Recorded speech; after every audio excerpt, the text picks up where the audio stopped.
Na presença dos anjos sempre eu te louvarei, te louvarei. Mesmo estando em guerra, ou celebrando minha vitória, eu te louvarei, te louvarei. Sobre toda a terra, novo som se ouvirá. Tua alegria, força pra continuar. Deus de maravilha. Bom dia, igreja. Bom dia, família. Quero desejar boas-vindas a todos e dizer que nós somos a Igreja de Cristo Internacional em Moçambique. Estamos aqui mais uma vez para fazer o culto de adoração ao nosso Senhor Jesus Cristo. Vou abrir o culto com uma escritura que se encontra no livro de Salmos 91, versículos 1. Amém? Assim diz a palavra. Aquele que habita no esconderijo do Altíssimo, à sombra do Onipotente descansará. Amém? É uma escritura clara, simples, mas quero encorajar, irmãos, nós estamos a passar por momentos muito difíceis, Covid-19, calamidades, concretamente no nosso país. Mas é só para dizer que aquele que tem a segurança de Deus não tem com que se preocupar, porque Deus é o nosso protetor. Amém? Vou pedir para irmos a Deus em oração. Santo, santo és tu, Senhor, Criador dos céus e a terra. Pai, neste momento, Senhor, quero dar-te graça, Senhor, pela vida e pedir, Senhor, que o Senhor esteja conosco, meu Pai, que cuide, Senhor, a cada um que está neste momento a acompanhar, Senhor, esse culto de adoração a Ti, meu Pai. Quero pedir que esteja com o irmão que vai compartilhar, Senhor, a mensagem da ceia. Esteja, Senhor, com o irmão que vai compartilhar, meu Pai, a mensagem do sermão. Senhor, quero pedir que o Teu Espírito, Senhor, de verdade, o Teu Espírito, Senhor, esteja, Senhor, em cada um de nós. Que nós, nesse culto de hoje, Senhor, possamos, Senhor, ser transformados pela Sua palavra, que neste momento tão difícil que estamos a passar, nada, Senhor, e ninguém possa, Senhor, atrapalhar, Senhor, as nossas mentes. Quero, Senhor, pedir no Teu nome, em nome de Jesus Cristo, que o Senhor esteja conosco e tudo, Senhor, seja para a Tua glória e honra. Eu oro no nome santo de Jesus Cristo. Amém.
Bom dia, igreja.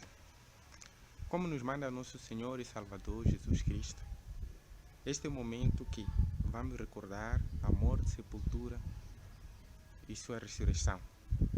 E vamos nos auxiliar no livro de Hebreus 2:9. Mas antes vamos a Deus oração. Deus eterno, bom dia. Pai, é com enorme prazer que entramos na sua presença nesta manhã. E queremos, Pai, agradecer por todo o seu amor e pelo todo o seu auxílio, Pai Santo, em todos os dias, Pai Santo, nesta vida que vivemos. Deus eterno, por favor, esteja conosco neste momento que vamos recordar das suas obras, Senhor Deus. Por favor, esteja com cada um de nós. Nós oramos em nome de Cristo Jesus. Amém. Como havia dito, este é o momento que vamos recordar a morte, a sepultura e a ressurreição do nosso Senhor Jesus Cristo. E vamos nos auxiliar, como já havia dito também, no livro de Hebreus 2:9. A Bíblia diz o seguinte: vemos, todavia, aquele que por um pouco foi feito menor que os anjos, Jesus, coroado de honra e de glória, por ter sofrido a morte, para que, pela graça de Deus, em favor de todos, experimentasse a morte. Como a Bíblia diz, e vamos recordar isto, que Jesus Cristo foi feito inferior aos anjos. Os anjos são seres criados por Deus. São seres criados pelo nosso Senhor Jesus Cristo. Como a Bíblia diz, para Ele e através dele todas as coisas foram feitas, isto incluindo os anjos também. Esses anjos foram criados pelo nosso Senhor Jesus Cristo e Ele fez-se inferior aos anjos. Vamos recordar também que Jesus Cristo se fez semelhante ao homem em todos os aspectos, com exceção no pecado. Jesus Cristo passou por todas as tentações que hoje nós temos passadas. É por isso que Ele é apto para poder nos ajudar a atravessar todos os momentos difíceis da nossa vida. Jesus Cristo viveu nesta terra, andou nesta terra, comeu nesta terra, assim como todos nós temos andado. Jesus Cristo em tudo foi semelhante a nós, nos sentimentos, nas emoções, com exceção no pecado. Ele se submeteu também, como a Bíblia diz, à morte. Jesus Cristo experimentou a morte, isto pela graça de Deus, a fim de que eu, assim como todos os nossos irmãos e todos aqueles que Deus quiser chamar, pudéssemos ter acesso à vida eterna. Pois Jesus submeteu-se à morte para libertar todos nós da morte, para libertar-nos do pecado. E o primeiro pecado que Jesus Cristo nos libertou foi a falta de fé e falta de temor. Pois a falta de fé e de temor é que leva as pessoas a cometerem muitos pecados. Vimos também aqui que Jesus Cristo foi coroado de honra e de glória. Vamos recordar isto. Aquele Jesus Cristo que morreu, Deus não permitiu que o seu corpo se decomposse. Antes, pelo contrário, o ressuscitou. E o ressuscitou com honra e com glória. Isto por ele ter sofrido a morte, em favor de cada um de nós. Vamos recordar dessas coisas, da obra de salvação do nosso Senhor Jesus Cristo, nosso Deus. Por isso que a Bíblia, ao começar, aliás, essa escritura, ao início, ele diz: vemos, todavia, aquele que por um pouco foi feito menor do que os anjos. A exortação neste momento é: continuemos a olhar a Jesus Cristo. Vamos continuar a manter os nossos olhos concentrados no nosso Senhor Jesus Cristo. Vamos ver a Jesus Cristo nas nossas vidas, nas nossas ações. Vamos olhar para o nosso Senhor Jesus Cristo e recordar das suas obras de salvação. Amém. Neste momento vou orar pelo pão, que simboliza o corpo do nosso Senhor Jesus Cristo, e pelo seu sangue, e pelo vinho, que simboliza o sangue. Oremos. Deus eterno, muito obrigado por este privilégio de fazer parte do seu reino. Deus, por favor, esteja com cada um de nós. Pai, nos eleva, Senhor, até bem próximo de Ti. Pai, que ao tomarmos desse pão e deste sumo, Pai Santo, que simboliza o Seu corpo e simboliza o Seu sangue, Pai, possamos fazer de um coração puro e santo diante de Ti. Deus eterno, por favor, ajuda-nos a purificar de todas as coisas, para que o Senhor habite ricamente nos nossos corações. Oramos em nome de Cristo Jesus. Amém.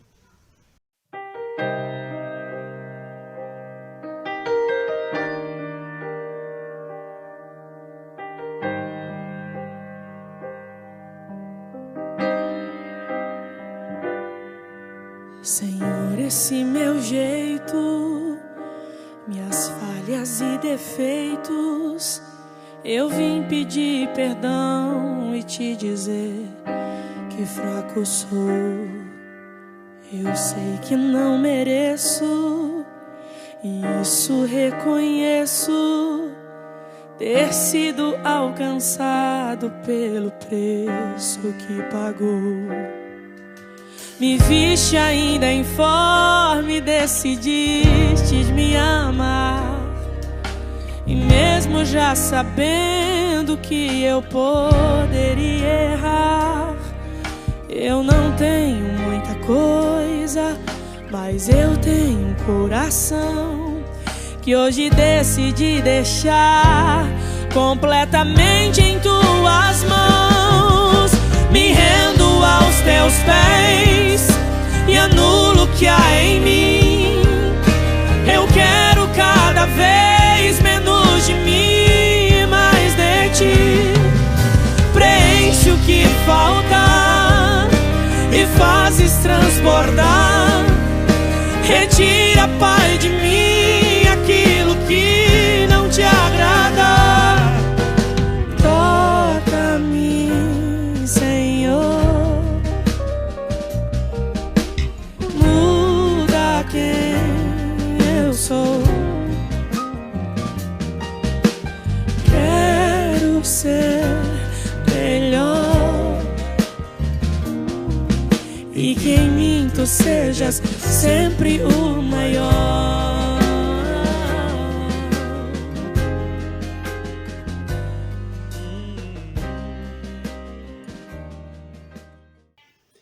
Bom dia, irmãos e irmãs, amigos, familiares e todos aqueles que se uniram a nós neste culto de adoração ao nosso bom Deus. Eu queria saudar a todos na maravilhosa paz do nosso bom Deus. Amém? Tendo terminado a ceia, que é o momento em que nós lembramos do grande amor de Deus por todos nós, tendo entregue o seu Filho amado Jesus Cristo, morrido por causa dos nossos pecados e ressuscitado por causa para a nossa justificação, neste momento eu queria dar lugar ao sermão do dia, e para isso eu ia convidar a todos que fôssemos a Deus em oração. Bendito és tu, Deus, Rei do Universo, o grande Deus de Abraão, Isaac e Israel. Pai amado, muito obrigado por termos o privilégio de poder adorar o Senhor. Neste momento, Pai Santo, em que vamos iniciar com a secção do sermão, pedimos a tua ajuda, que a tua palavra possa fazer o seu trabalho em nossos corações. Nós queremos entregar tudo nas tuas mãos com fé. No nome santo de Cristo. Amém. Lembrar que nós, como igreja, temos como tema deste ano um corpo, uma família. E nestes dias nós estamos lendo o livro de Atos para melhor inspirarmos-nos na igreja primitiva. Amém? E nesses dias nós estamos falando sobre a igreja de Deus aqui na terra. E começamos a falar sobre as marcas da igreja primitiva, as marcas da igreja do Senhor, as características que realmente descrevem qual é a igreja do Senhor Jesus Cristo, aquela igreja que Cristo plantou aqui na terra. Dentre várias características, a Bíblia descreve 4 principais que eu volto a ler, que é a escritura base dos nossos ensinos, que está no livro de Atos 2, versículo 42. Passo a ler.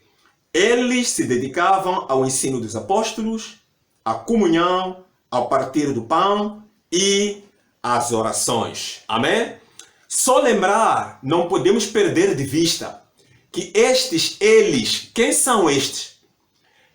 É a igreja que Jesus Cristo plantou, fundou aqui na terra. Esta igreja não era composta por 10 membros. Não era composta por 179 membros. Não era composta por 100 indivíduos. Mas cerca de 3.000 almas. Essas almas que foram convertidas exatamente no dia da fundação da igreja aqui na terra, que aconteceu no dia de Pentecoste, em resposta do primeiro sermão pregado pelo apóstolo Pedro. Amém? O que é que a Bíblia fala? Diz que todos eles perseveravam, ou seja, dedicavam-se ao ensino dos apóstolos, à comunhão, ao partir do pão e às orações. Se nós formos aplicar matematicamente a propriedade distributiva, considerando que a palavra-chave é perseverança ou dedicação ou empenho, diríamos que todos eles, todas aquelas almas, dedicavam-se ao ensino dos apóstolos. Eles se dedicavam à comunhão entre eles. Eles se dedicavam ao partir do pão e era uma igreja dedicada às orações. Amém? Tanto estas são as marcas principais da igreja primitiva. As marcas da igreja do Senhor Jesus Cristo aqui na terra. Amém? Na semana passada e antepassada, os nossos irmãos Carlos Pico e nosso irmão Noah Utauta falaram sobre a primeira marca, que é eles perseveravam na doutrina dos apóstolos. Esta expressão vem porque na altura não tínhamos a Bíblia toda ela compilada. Se fosse para os nossos dias, se fosse para a descrição da igreja que tem essas características, essas qualidades, hoje se diria eles perseveravam no ensino da Bíblia, no ensino da palavra de Deus. Amém? Por isso, não tem como uma igreja crescer, não tem como uma igreja brilhar enquanto os membros não se dedicam, não se empenham ao ensino, ao estudo da palavra de Deus. É muito importante que se ensina verdadeiramente a Bíblia e cada um como membro esteja dedicado a aprender da palavra de Deus. Amém? Nós conhecemos e sabemos muito bem que uma criança só desenvolve se ela estiver alimentando-se bem. E não tem como um membro ou uma igreja crescer nestas qualidades se ela não estiver alicerçada, não estiver dedicada, não estiver empenhada ao estudo, à meditação da palavra de Deus. Por isso é que esta primeira característica é a chave para o crescimento da igreja, é a chave para o crescimento de qualquer um que se diz cristão, que quer ter um bom relacionamento com Deus. Nós sabemos que uma igreja saudável é resultado de membros saudáveis. Uma igreja é saudável quando quando os membros estão comprometidos com a palavra de Deus. Quando cada um deles decidiu colocar a palavra de Deus como o padrão da sua vida. Amém? Hoje iremos falar sobre a segunda característica ou marca da igreja de Deus, que é a comunhão. Amém? O que é comunhão? A palavra comunhão, do grego koinonia, significa partilha de bens, significa companheirismo, significa ter algo, ter tudo em comum. Esta expressão aparece na Bíblia cerca de 20 vezes, numa das quais descrita em Atos 2:42, que é a nossa escritura base, mostrando ou elucidando ali o bom relacionamento de irmandade que havia na igreja primitiva. Imagine, irmãos, cerca de 3.000 almas, todos eles a viverem em comunhão. É algo muito bonito. Por isso é que nós estamos olhando para as características que descrevem a igreja do Senhor aqui na terra. Porque nós queremos crescer nisso. Amém? Esta expressão, comunhão, é bem conhecida por todos nós, porque afinal de contas também é usada na vida civil. Por exemplo, nos casamentos, para identificar ou caracterizar que regime é que o casamento se baseia, se descreve um deles, a palavra comunhão. Ou seja, quando eu digo que o que é meu é seu, o que é seu é meu, nós vamos passar a ser um. Não haverá diferenciação de bens, mas teremos tudo em comum. Este regime se diz casamento em comunhão geral de bens. Amém? Está aí a expressão comunhão, só para verem a importância desta expressão. Ela é bem usada para descrever, caracterizar a qualidade da igreja aqui na terra. Eu gostaria de convidar para irmos a 1 João capítulo 1, a partir do versículo 1 a 6, para vermos o que é que João fala acerca da nossa comunhão entre nós, também a nossa comunhão com Deus. De que depende a nossa comunhão? Obviamente que a comunhão, há muita coisa a se falar acerca disso, mas nós iremos simplesmente resumir em 2 ou 3 lições. Significa que hoje estamos a iniciar e iremos terminar nos próximos dias. Por favor, vamos para a Bíblia, 1 João capítulo 1, versículo 1 até 6. Passo a ler. O que era desde o princípio, o que ouvimos, o que vimos com os nossos olhos, o que contemplamos e as nossas mãos palparam, isto proclamamos a respeito da palavra da vida. A vida se manifestou, nós a vimos e dela testemunhamos e proclamamos a vocês a vida eterna, que estava com o Pai e nos foi manifestada. Nós lhes proclamamos o que vimos e ouvimos para que vocês tenham comunhão conosco. Nossa comunhão é com o Pai e com o Filho Jesus Cristo. Escrevemos estas coisas para que a vossa alegria seja completa. Esta é a mensagem que dele ouvimos e transmitimos a vocês. Deus é luz. Nele não há treva alguma. Se afirmamos que temos comunhão com ele, mas andamos nas trevas, mentimos e não praticamos a verdade. Se, porém, andamos na luz, como ele está na luz, temos comunhão uns com os outros, e o sangue de Jesus, seu Filho, nos purifica de todo o pecado. Amém? João, o apóstolo João, apresenta-se como testemunha viva de que ele viu a vida eterna. Ele andou com a vida eterna. Ele contemplou a vida eterna. Parece estranho. Como é que uma vida eterna pode ser vista? Na verdade, ele estava a falar sobre uma pessoa. E esta pessoa é Jesus Cristo. Jesus Cristo é a vida eterna. Jesus Cristo é a salvação. Quem tem Cristo está salvo. Quem não tem Cristo não está salvo. Quem tem Cristo tem a vida eterna. Não alcançará a vida eterna. Estou dizendo que ela tem já a vida eterna. Por quê? Porque ele está com a vida eterna. Jesus Cristo é a vida eterna. Quem não tem Cristo não tem a vida eterna. O que é ter Cristo? O que é não ter Cristo? Ter Cristo significa aceitá-lo como teu Senhor e Salvador, seres batizado nas águas e nasceres e andares no Espírito. Não ser guiado pela carne, pelas emoções, pelos impulsos, mas ser guiado pelo Espírito Santo. Este é aquele que tem Jesus Cristo. Este tem a vida eterna.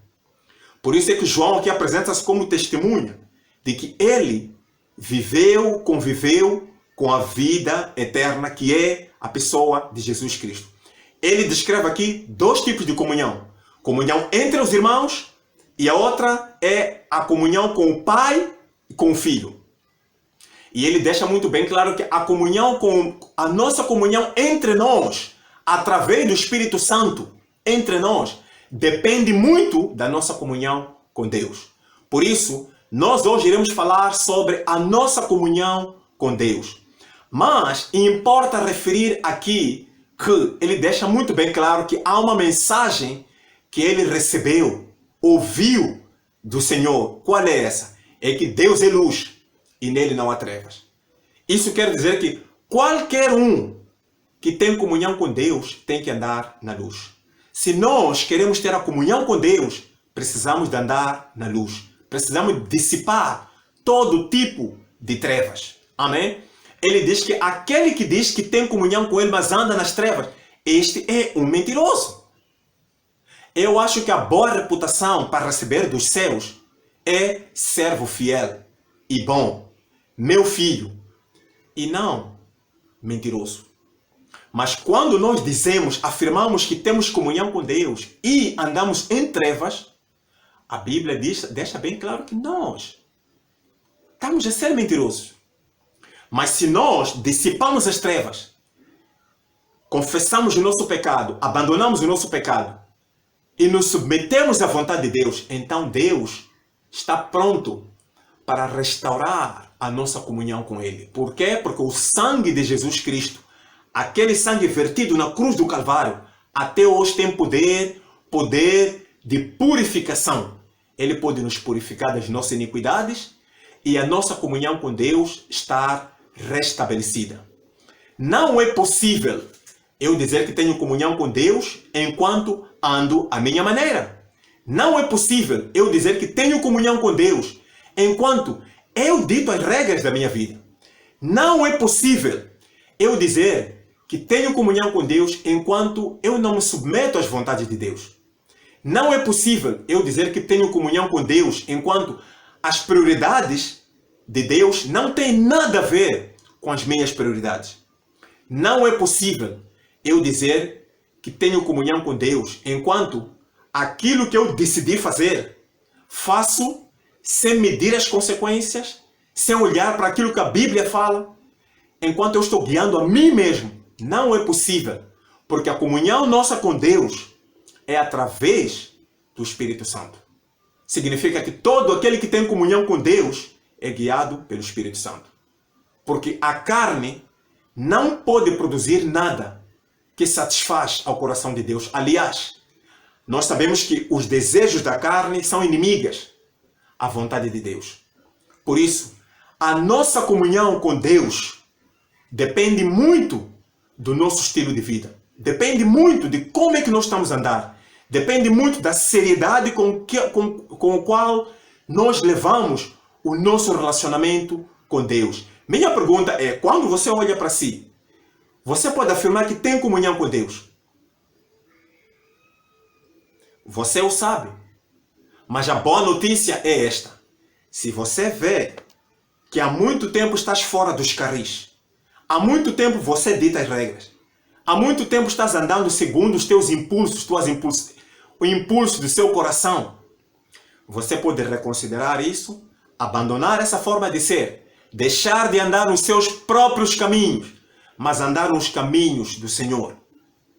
Dissipar todas as trevas, cortar o pecado até pela raiz, tudo aquilo que te leva a pecar, e passar a andar na vontade de Deus.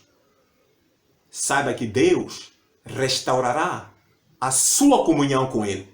Porque se a sua comunhão não estiver bem com Deus, não é possível teres comunhão com o corpo de Cristo que se chama igreja. Amém? Por isso o pecado não pode reinar nos nossos corpos. O pecado não pode reinar no seio dos cristãos.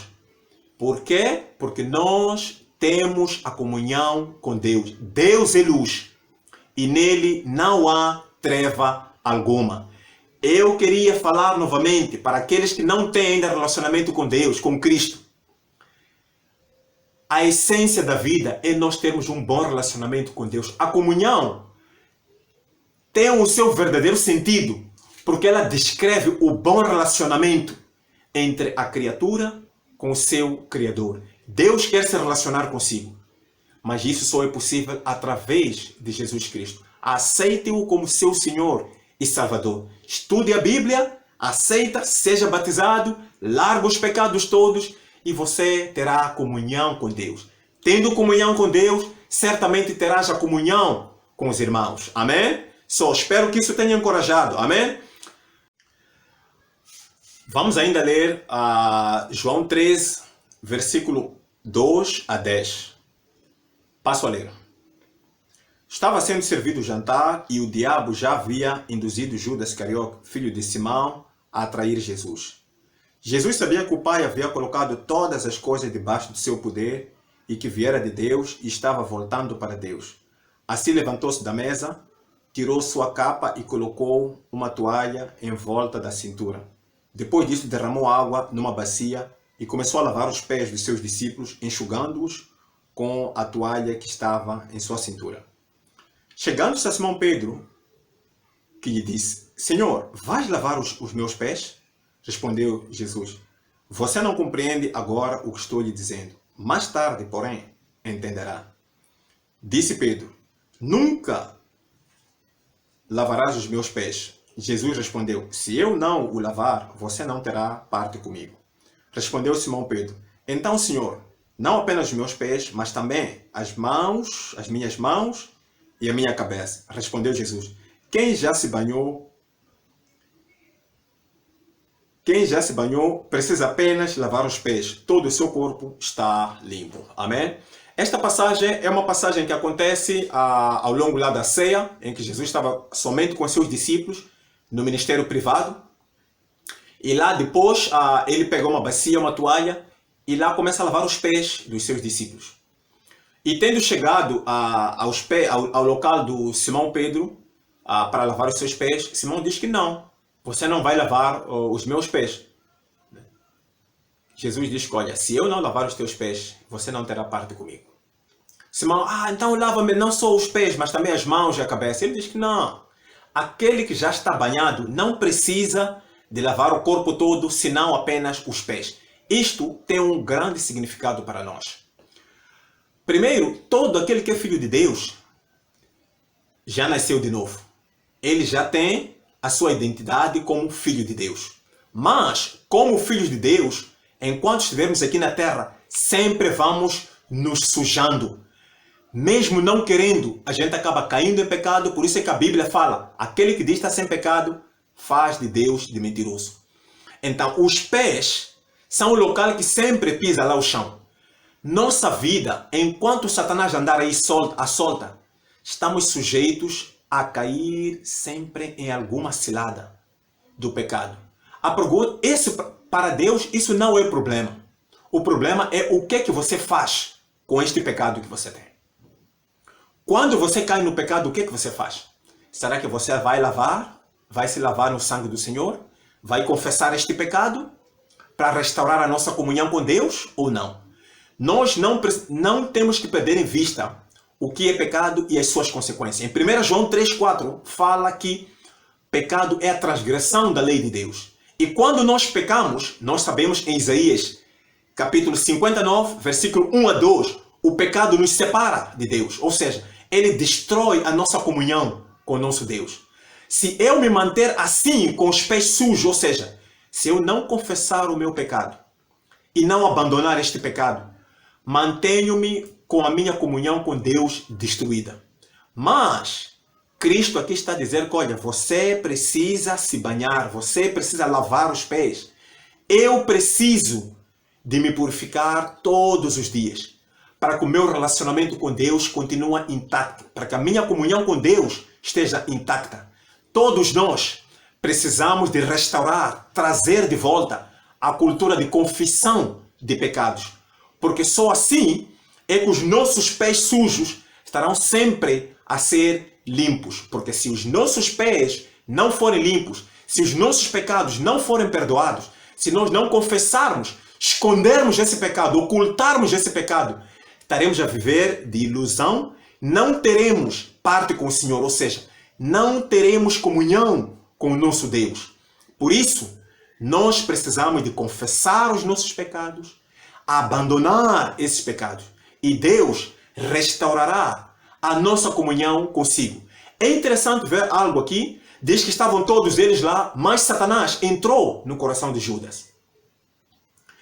Todos nós, se não vigiarmos, não estarmos atentos, o que Satanás quer é destruir a nossa comunhão com Deus. Ele só precisa de uma pequena brecha. Ele entra. E quando ele entra, ele passará a conduzir a nossa vida. A exemplo daquilo que aconteceu com Judas. Judas traiu o Filho de Deus. Por quê? Porque Satanás entrou em seu coração. Irmão, como é que está o teu relacionamento com Deus? Como é que vai a vida de pecados? Se nós queremos ter a marca da igreja primitiva, não temos que ter parte com as trevas. Porque as trevas separam-nos de Deus. Nós precisamos levar uma vida diligente, vigiar para que Satanás não roube a coroa que Deus colocou em nossas mãos. Amém? Como eu disse, todos nós podemos ter bom relacionamento com o nosso Deus. Mas tudo isso depende de quem? De Deus? Não. Depende de nós. O que é que eu irei fazer quando eu cair num pecado? Claro que a luta é não cair em pecado. Mas, se eu cair por alguma razão contrária à minha vontade, isso não é preocupação de Deus. A preocupação de Deus é o que o Cláudio, o que caro irmão e cara irmã, irá fazer após cair no pecado. Isso é o que conta. Porque isso vai determinar se a minha relação com Deus, minha comunhão com Deus será restaurada ou não. Lembrando novamente, Jesus Cristo disse: se eu não lavar os teus pés, você não tem parte comigo. Se os meus pecados não forem perdoados, ainda que eu seja filho de Deus, eu não terei parte com o Senhor. Igreja, hoje vamos terminar por aqui, nesta primeira parte, em que estamos falando sobre a nossa comunhão com Deus. Mas lembrando que a nossa comunhão com Deus pode ser quebrada, mas também pode ser restaurada. Se alguém está longe de Deus, você pode se aproximar a Deus e Deus está pronto para restaurar a nossa comunhão com Ele. E como igreja, nós iremos brilhar para a glória do nosso bom Deus. Eu só espero que essa mensagem tenha ajudado, tenha encorajado, para que todos nós, como igreja, possamos crescer na nossa comunhão com Deus e só então podemos ter uma boa comunhão uns para com os outros, porque a comunhão entre nós depende da nossa comunhão individual com o nosso Deus. Amém? Deus abençoa e neste momento eu queria convidar a todos que fôssemos a Deus de oração. Amado Pai Santo, Eterno Criador, muito obrigado pela revelação das Tuas Sagradas Escrituras. Obrigado, Pai Santo, pelo Teu amor. Obrigado pelo desejo que o Senhor tem de manter essa comunhão conosco. Pai, perdoa os nossos pecados. Perdoa, Deus, o Pai Santo, por várias vezes termos ocultado, até escondido pecados perante o Senhor. Pai Santo, nós sabemos que isso entristece o Teu coração. Mas, Pai Santo, Senhor, queremos Te dar graças porque nós não partimos desta terra, pois ouvimos que a Tua Palavra nos diz que enquanto nós estivermos no pecado, não temos comunhão com o Senhor. Mas se nós estarmos dispostos a confessarmos e abandonarmos, certamente o Senhor irá restaurar a nossa comunhão consigo. Teu nome seja louvado, Teu nome seja glorificado. Continua a trabalhar em nossas vidas, ó Deus. Pai Santo, guarda a Tua igreja, abençoa a Tua igreja. E ajuda, Pai Santo, conversa o coração daqueles que ainda pensam que têm comunhão consigo enquanto andam nas trevas, falam mal dos outros, pecam à torta e à direita. Que, ó Deus, ó Pai Santo, Senhor, o Senhor possa abrir os seus olhos para que realmente eles possam, Senhor, a sair das trevas e virem a Tua maravilhosa luz. Teu nome seja louvado e Teu nome seja glorificado. Nós queremos entregar tudo nas Tuas mãos. Em nome santo de Cristo. Amém. Um bom domingo e boa semana para todos. Amém.